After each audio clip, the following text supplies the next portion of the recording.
بسم الله والصلاة والسلام على نبينا محمد وعلى آله وصحبه أجمعين. طيب. Donc nous continuons Inch'Allah dans les 10 actes annulatoires de l'islam, Kitab al-Qawl al-Mufid ala Adillati al-Tawhid. Et nous étions arrivés dans le deuxième acte annulatoire de l'islam, Ridda, qui est l'apostasie. Donc nous allons reprendre où nous nous étions arrêtés, Inch'Allah, dans la mention des trois formes de mécréance. Alors, le cheikh nous dit, la mécréance peut se faire par la parole, par les actes ou par la croyance. Et aussi, cela peut être un doute. Et nous allons apporter les preuves du Kitab wa Sunnah à la suite, Inch'Allah. Et les paroles, selon les paroles des savants. Donc nous allons les expliquer une par une. D'abord,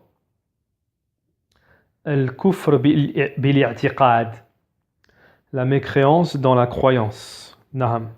Kaman ya'taqid biqalbihi anna Allah jalla wa ala فقير أو أنه بخير أو أنه ظالم فقد كفر ولو لم يتكلم أو يعتقد بقلبه أن محمدا كاذب. طيب. Donc exemple de mécréance dans la croyance. Comme celui qui a la croyance dans son cœur qu'Allah subhanahu wa ta'ala est pauvre, ou qu'Allah subhanahu wa ta'ala est avare, ou qu'Allah subhanahu wa ta'ala est injuste, aura mécru même s'il ne parle pas. Même s'il ne parle pas. S'il a ça dans son cœur, même s'il ne parle pas, c'est de la mécréance. Ou alors qu'il ait la croyance dans son cœur que Mohammed alayhi salatu wassalam est un menteur. Wa'iyadun billah.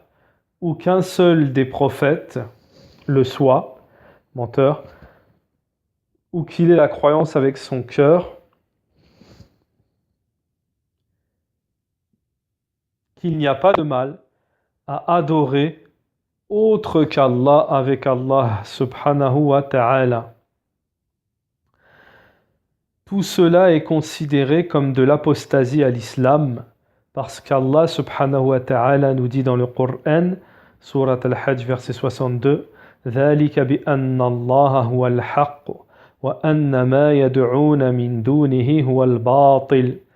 Et certes, Allah subhanahu wa ta'ala, c'est lui le vrai, la vraie divinité. وَأَنَّ مَا يَدْعُونَ, et ce qu'ils adorent en dehors de lui est le faux. Et Allah ta'ala nous dit aussi, Surat al-Baqarah, verset 163, et votre divinité n'est qu'une divinité, qu'une seule divinité. Il n'y a de divinité que le miséricordieux, le tout miséricordieux, le très miséricordieux. Qala ta'ala, Iyyaka na'budu wa iyyaka nasta'in, et c'est toi que nous adorons, et c'est à toi dont nous implorons, et c'est toi dont nous implorons le secours. Surat al-Fatiha, verset 5. Wa ilahukum ilahun wahid, la ilaha illa huwa ar-Rahman ar-Rahim. Celui qui prétend qu'il est permis d'adorer avec Allah autre que lui et qui prononce cela, alors il est mécréant. Il est mécréant dans la parole et dans la croyance, dans les deux.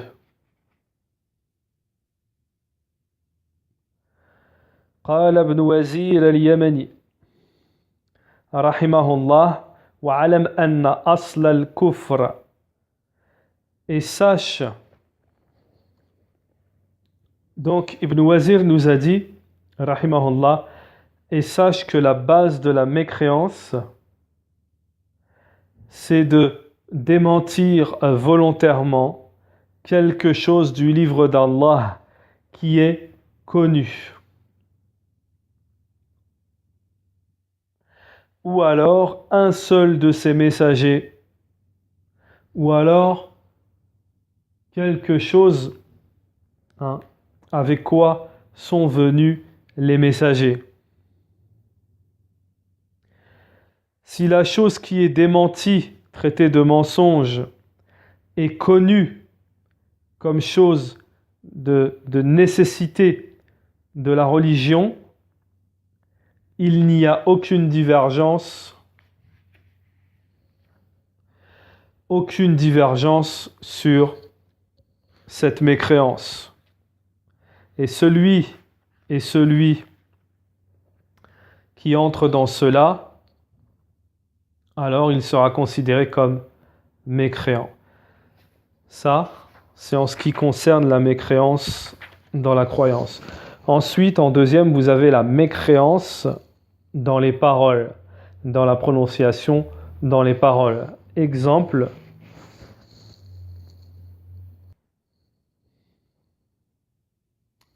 naam, comme le fait d'insulter Allah ou d'insulter son prophète, ou alors de trouver des défauts à Allah subhanahu wa ta'ala, comme le fait de dire qu'Allah subhanahu wa ta'ala est pauvre, ou qu'Allah subhanahu wa ta'ala est injuste, ou de dire qu'Allah subhanahu wa ta'ala est bakhil, c'est-à-dire avare, ou yaqul inna Allah, ou alors le fait de dire qu'Allah subhanahu wa ta'ala ne connaît pas certaines choses, ignore certaines choses. Ta'ala Allahu an dhalika 'uluwan kabira. Ou bien celui qui aura renié la prière en disant Allah subhanahu wa ta'ala n'a pas rendu la prière obligatoire. Ceci est de l'apostasie. Il lui sera demandé de se repentir, et s'il ne se repentit pas, alors dans un état islamique, il devra être exécuté. Naham. ولو قال المسيح هو الله وجحد أمر الإسلام وقال لم يعتقد قلبي على شيء من ذلك أنه كافر بإظهار ذلك. Même si cette personne dit je n'ai pas la croyance de ça, le fait qu'elle aura prononcé ces choses-là, elle aura apostasié. Al-Qadi Iyad, قال القاضي عياض, donc un de nos grands imams de la communauté, Al-Qadi Iyad, très connu, nous a dit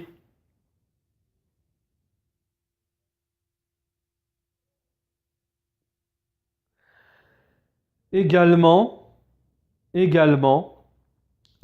aussi la mécréance évidente, toute parole qui amène à l'égarement.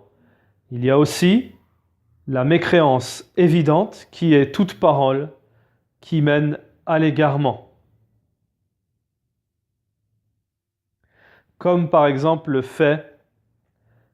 fait, naham, de rendre mécréants tous les compagnons. Naham.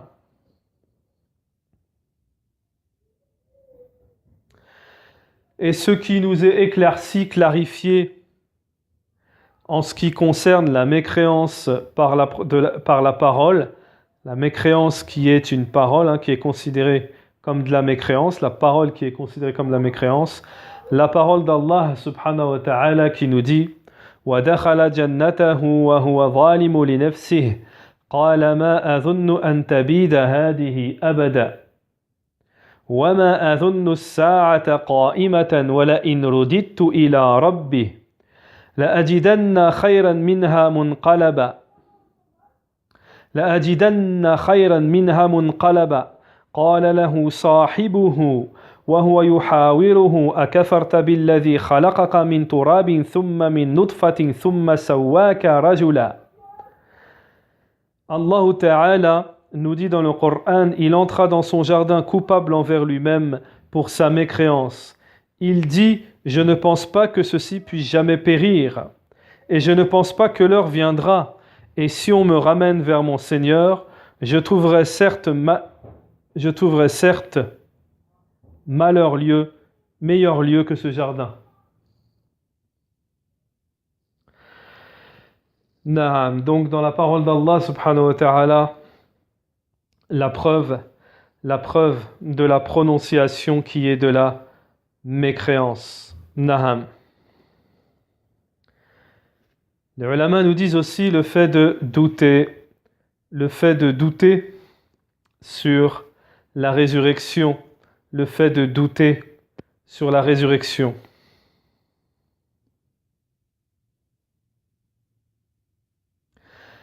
Il n'y a aucun doute, et les ulama ne divergent pas, dans le fait que dans le Coran, la mécréance est appliquée à celui qui prononce certaines paroles connues. Allah Ta'ala nous dit dans le Coran لَقَدْ كَفَرَ الَّذِينَ قَالُوا إِنَّ اللَّهَ هُوَ الْمَسِيحُ ابْنُ مَرْيَمَ وقوله تعالى ولقد قالوا كلمة الكفر وكفروا بعد إسلامهم فصح أن الكفر يكون كلاما طيب.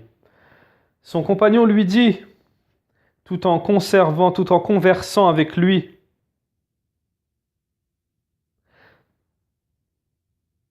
serait lui mécréant avec celui qui t'a créé de la terre, puis de sperme, et enfin t'a façonné en homme.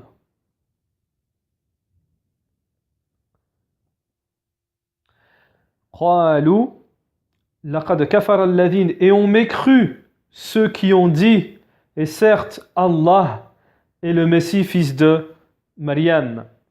Naham, donc on voit que certaines paroles peuvent être de la mécréance. Et Allah Ta'ala nous dit dans Surat At-Tawbah, verset 74, et ils ont dit la parole de mécréance, et ils ont mécru après leur islam.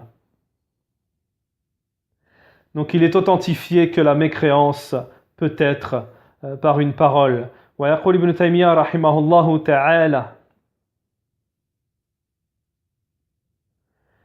le fait d'insulter Allah ou le fait d'insulter son messager et de la mécréance apparente et cachée, que cela soit une croyance, ou que cela soit une croyance, ou que cela soit le fait de rendre cela halal.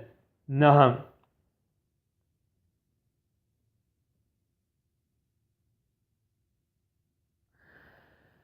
Et ce qui nous indique aussi la mécréance dans la prononciation, dans les paroles, la parole d'Allah subhanahu wa ta'ala envers les hypocrites. وَلَئِنْ سَأَلْتَهُمْ لَيَقُولُنَّ إِنَّمَا كُنَّا نَخُوضُ وَنَلْعَبُ قُلْ أَبِاللَّهِ وَآيَاتِهِ وَرَسُولِهِ كُنْتُمْ تَسْتَهْزِئُونَ لَا تَعْتَذِرُوا قَدْ كَفَرْتُمْ بَعْدَ إِيمَانِكُمْ. Et si tu les interrogeais, ils diraient très certainement, vraiment, nous ne faisons que bavarder et jouer. Dit est-ce d'Allah, de ses versets et de son messager, que vous vous moquiez? Ne vous excusez pas, vous avez bel et bien rejeté la foi après avoir cru. قال ابن تيمية رحمه الله فقد أخبر الله تعالى أنهم كفروا بعد إيمانهم. Ibn Taymiyyah nous a dit après ce verset, au sujet de ce verset, Allah Ta'ala nous a informé qu'ils ont mécru après avoir cru. Après leurs paroles, ils ont prononcé la mécréance sans en avoir la croyance. Nous ne faisions que bavarder et jouer. Ils n'avaient pas la croyance. Seule leur parole leur a fait entrer dans la mécréance. Il y a aussi l'éclaircissement ici que le fait de se moquer, de se railler des versets d'Allah et de la mécréance.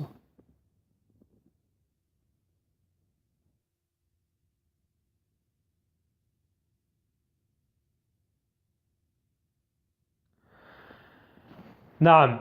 Donc cela, en ce qui concerne la mécréance dans les paroles de mécréance.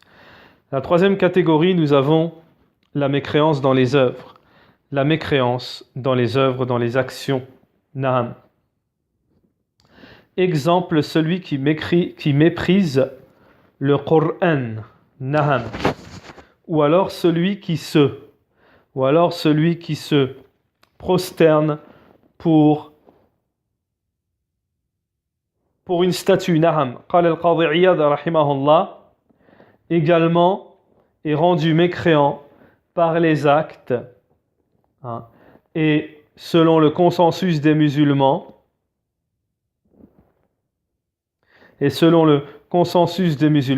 celui qui fait un acte de mécréance, celui qui le fait comme se prosterner pour une statue, ou le soleil, ou la lune, ou na'am, la croix, ou le feu, ou dans les églises, na'am. وقال ابن القيم رحمه الله, il y a une autre base sur cela, وهو أن الكفر نوعان. Na'am. Ensuite, nous passons à la mécréance. Quatrième, la mécréance dans le doute, la mécréance du doute. C'est comme le fait de dire, exemple, le fait de dire « Je ne sais pas, est-ce qu'Allah est vrai? Je ne sais pas si c'est la vérité. » Ou dire « Je ne sais pas, est-ce que Mohammed est véridique? Ou est-ce que c'est mensonger? » Ou le fait de dire « Je ne sais pas si la résurrection est vraie. » Ou de dire « Ou si elle n'est pas vraie. » فَهَذَا يَكُنْ كَافِرًا. Donc celui-là est mécréant, il lui est demandé de se repentir. S'il ne se repentit pas, dans un état islamique, il devra être jugé, exécuté.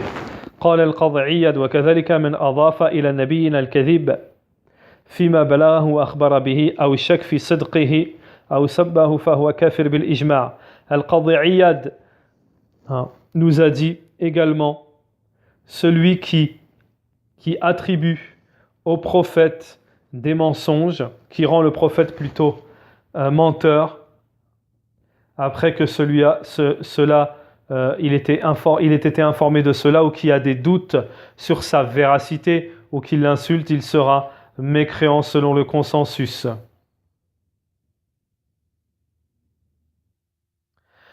Également est rendu mécréant, naham, est rendu mécréant apostasie, celui qui bloque, qui est dans le doute en ce qui concerne la religion. نعم قال الشيخ عبد الرحمن بن أبا بطين فقد دل على القرآن على أن الشك في الجملة كفر. Donc Cheikh Abd al-Rahman ibn Batin nous a dit, Aba Batin nous a dit, le Coran nous indique que les doutes, que certains doutes sont de la mécréance, comme Allah nous l'a dit dans le Coran en ce qui concerne les mécréants. كما في قوله تعالى في الكفار قلتم ما ندري ما الساعة إن نظن إلا ظنا وما نحن مستيقنين. Vous disiez, nous ne savons pas ce que c'est que l'heure, et nous ne faisions à son sujet que de simples conjectures, doutes, et nous ne sommes pas convaincus qu'elle arrivera. Naham. وغير ذلك من الآيات صريحة. Également, tous les autres versets qui sont clairs à ce sujet, en ce qui concerne le doute. Naham.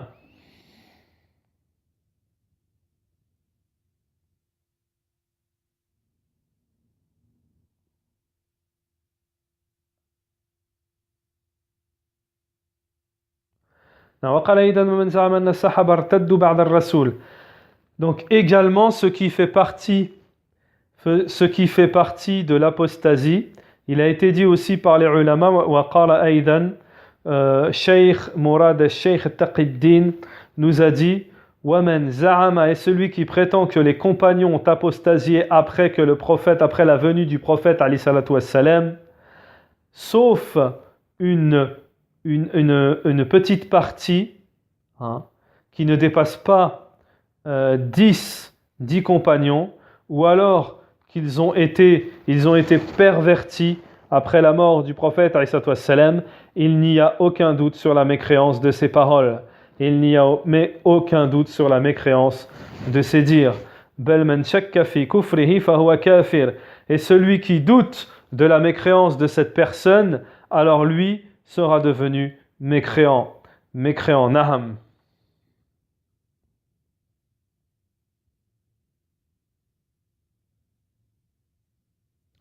وقال ابن تيمية رحمه الله في رد على أهل الحلول والاتحاد.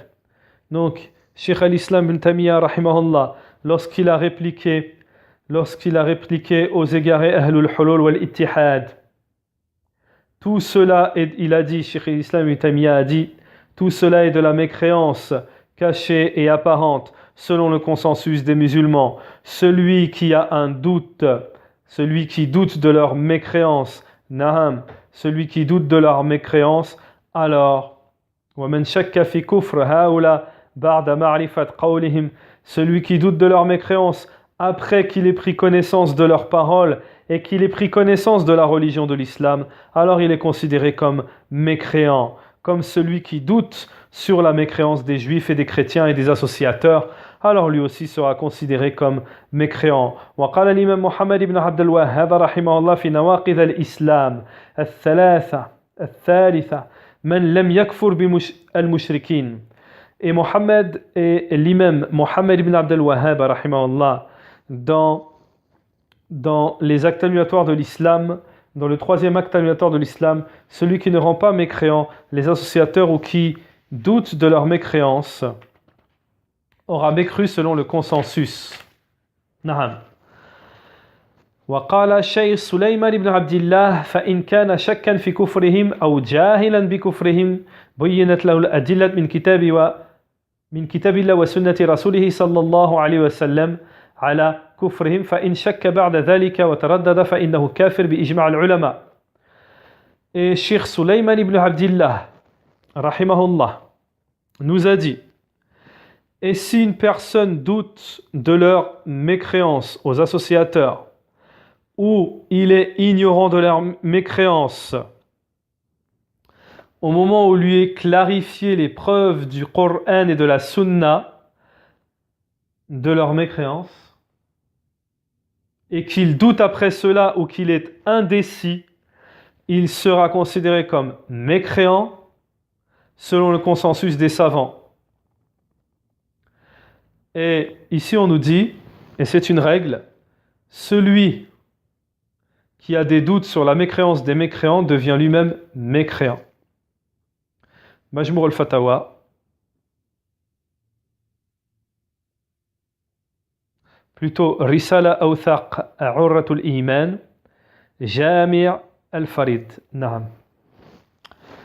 Donc on nous dit ici, Naam,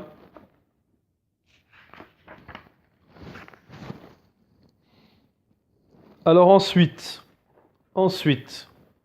après avoir expliqué les 4 formes Naham qui englobent l'apostasie, c'est-à-dire l'apostasie dans la croyance, dans les œuvres, dans la prononciation et dans le doute. Maintenant, nous passons à les œuvres qui sont annulées lors de l'apostasie. Les œuvres qui sont annulées lors de l'apostasie. Les ulama nous disent تبطل الردة الصلاة صلاة المرتد والصيام. Donc, l'apostasie annule la prière, le jeûne, l'aumône, le hajj, si l'apostat meurt sur son apostasie. Tandis que s'il revient de l'apostasie de l'islam, il nous est parvenu dans les fatawas du comité permanent des savants, fi fatawa lajnatud da'ima fi nasihi, celui qui apostasie de l'islam puis il revient, ses œuvres ne seront pas annulées, mais il reprendra toutes les œuvres qu'il a fait toutes les œuvres pieuses pendant qu'il était musulman, selon la parole d'Allah subhanahu wa ta'ala qui nous dit وَمَنْ يَرْتَدِ مِنْكُمْ عَنْ دِينِهِ فَيَمُتْ وَهُوَ كَافِرٌ فَأُولَئِكَ حَبِطَتْ أَعْمَالُهُمْ فِي الدُّنْيَا وَالْآخِرَةِ وَأُولَئِكَ أَصْحَابُ النَّارِ هُمْ فِيهَا خَالِدُونَ. Et celui qui revient de sa religion après qu'il soit mort, Naham, celui qui apostasie de sa religion et qui meurt sur la mécréance, ceux-là, leurs œuvres sont annulées dans la vie mondaine et dans l'au-delà. Ceux-là seront les gens du feu et ils y demeureront éternellement. Naham. Ensuite, on nous dit quelles sont les choses qui résultent de l'apostasie, c'est-à-dire quels sont les mauvais fruits, c'est-à-dire, quelles sont les conséquences de l'apostasie. Naam. Quelles sont les conséquences de l'apostasie? Donc lorsque le musulman apostasie de sa religion, cela entraîne des conséquences. Na'am. Quelles sont-elles? Alors les ulama nous disent ici, sa femme musulmane ne lui sera plus licite. Il lui sera interdit de rester à sa femme avec lui. Et il sera obligatoire à sa femme de se séparer de lui. Pourquoi? Parce que la musulmane, il ne lui est pas permis d'avoir un mari mécréant, et cela selon le consensus des musulmans. Le consensus, ça veut dire tout le monde est d'accord, il n'y a pas de divergence. Tous les imams sont d'accord. Ça, c'est la première chose. Deuxième chose, à partir du moment l'apostat, il est obligatoire de lui attribuer le jugement de l'apostasie. Comme dans un État islamique, il devra être exécuté. Naham, selon la parole du prophète alayhi salatu wassalam, hadith binos il hadith hadith Rasulillahi sallallahu alayhi wa sallam, naham. من بدل دينه فاقتلوه. نعم. وذلك بعد أن يستتاب وتقام عليه الحجة. Attention. Alors les ulama nous disent, dans un État islamique, cette exécution de l'apostat ne peut se faire après lui avoir demandé de revenir, c'est-à-dire de se repentir, et que lui soit parvenu l'argument. Naham. Et que lui soit parvenu l'argument. Troisième chose en ce qui concerne l'apostat. L'apostat, s'il meurt, il ne sera pas jugé, il ne sera pas considéré comme le musulman, jugé comme le musulman. On ne le lave pas, on ne prie pas sur lui.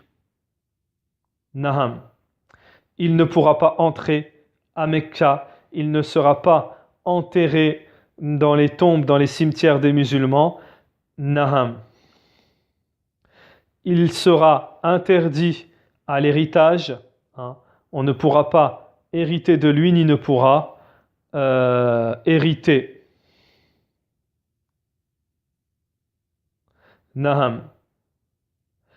Quatrième chose en ce qui concerne l'apostat. L'apostat, on ne demande pas pour lui la miséricorde, on n'invoque pas pour lui la miséricorde, ni on ne demande pas pour l'apostat le pardon à Allah subhanahu wa ta'ala. Allah ta'ala nous dit dans le Coran, Surat At-Tawbah, verset 113, ما كان للنبي والذين آمنوا أن يستغفروا للمشركين ولو كانوا أولي القربى من بعد ما تبين لهم أنهم أصحاب الجحيم. Naham. Il n'appartient pas aux prophètes et à ceux qui ont cru de demander pardon pour les associateurs, ne fussent-ils, et même s'ils sont leurs plus proches, après qu'il leur ait été éclairci qu'ils sont les gens du feu. Naham.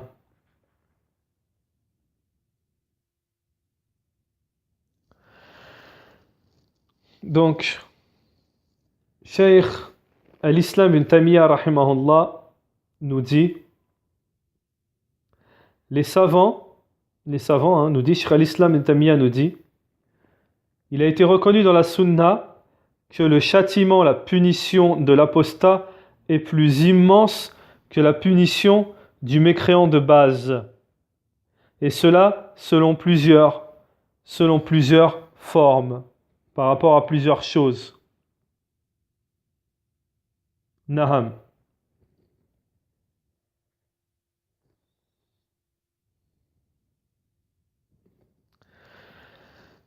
Alors, les ulama ensuite nous disent,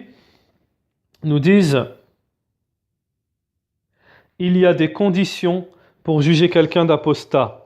C'est-à-dire qu'on ne peut juger quelqu'un d'apostat que selon ces conditions. Il y a des conditions pour juger quelqu'un d'apostat.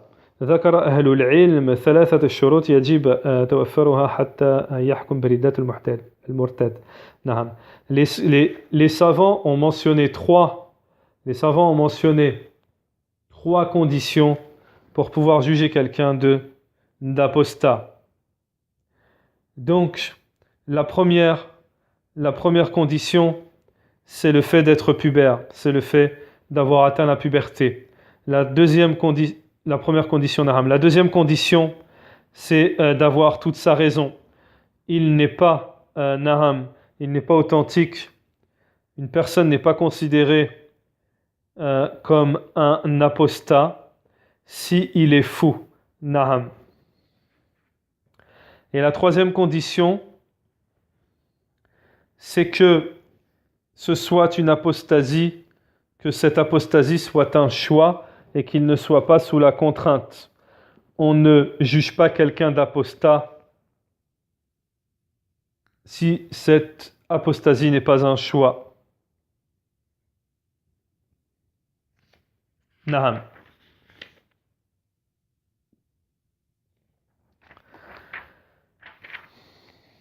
Donc voilà, Inch'Allah, pour le cours d'aujourd'hui en ce qui concerne l'apostasie.